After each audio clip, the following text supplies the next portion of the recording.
The spring of 1946 was supposed to bring relief to Texarkana.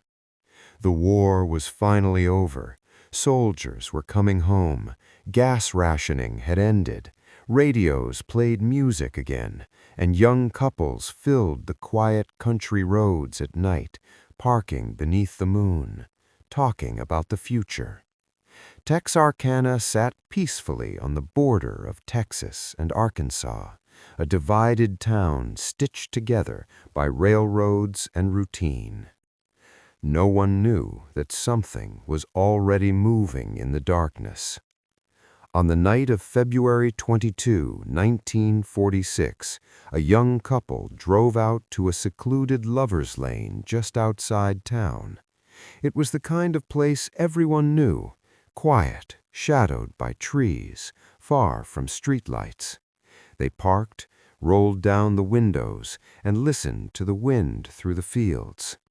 Then headlights appeared behind them. A man stepped out of the car. He wore a white cloth mask with eye holes cut into it, like a crude ghost.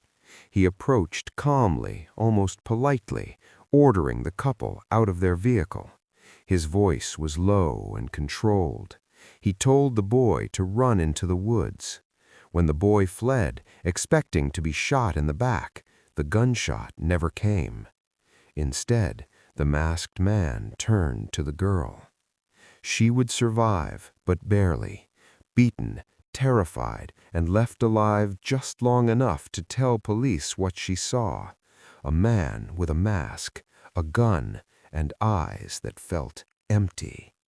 At first, the town told itself it was a robbery gone wrong, a freak incident, something that wouldn't happen again.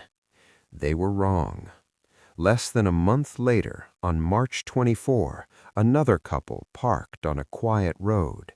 They were sitting in their car, talking softly, when a shadow moved beside the window. A gun appeared.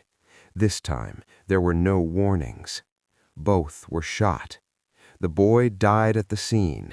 The girl lived long enough to describe the attack, how the man fired, calmly, without hesitation, then vanished into the trees. No footprints, no sound of a car leaving, just silence and blood on the ground. That's when fear truly set in. The newspapers named him the Phantom Killer. Some called him the Moonlight Murderer. The name spread fast, carried by headlines and whispers. Suddenly, Texarkana changed. Hardware stores sold out of guns. Families nailed boards over windows. Nighttime curfews became unofficial law. Couples stopped parking. Streets emptied after sunset. And still, the phantom came back. On April 13, a quiet farmhouse just outside the city limits became the next scene of horror. A middle-aged couple, asleep in their beds, were shot through the windows. The husband died instantly. The wife survived, badly wounded, lying in darkness for hours, listening, waiting to see if the killer would return. He never did. Police were overwhelmed. State troopers, Texas Rangers, local deputies, all hunted the same invisible man.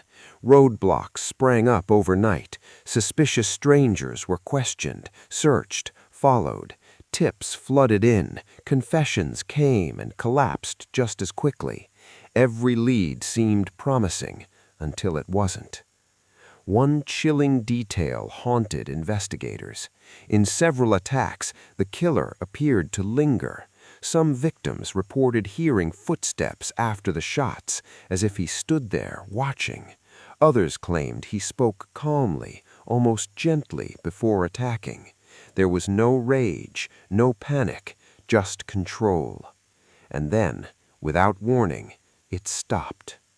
After May 1946, the killings ended as suddenly as they had begun. No final message, no capture, no body count closure. The phantom killer simply vanished back into the night. Suspects came and went. One confessed, then recanted. Another was arrested years later, but evidence never held.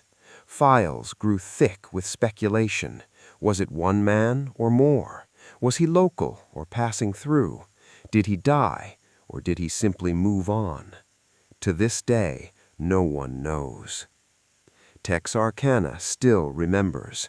The roads where lovers once parked are quiet now, even decades later. Older residents swear that on certain spring nights, when the moon is high and the air feels heavy, you can almost sense it again, the feeling that someone is watching from just beyond the tree line, waiting, and wondering if somewhere the phantom killer was never truly gone, only resting until the moonlight returns.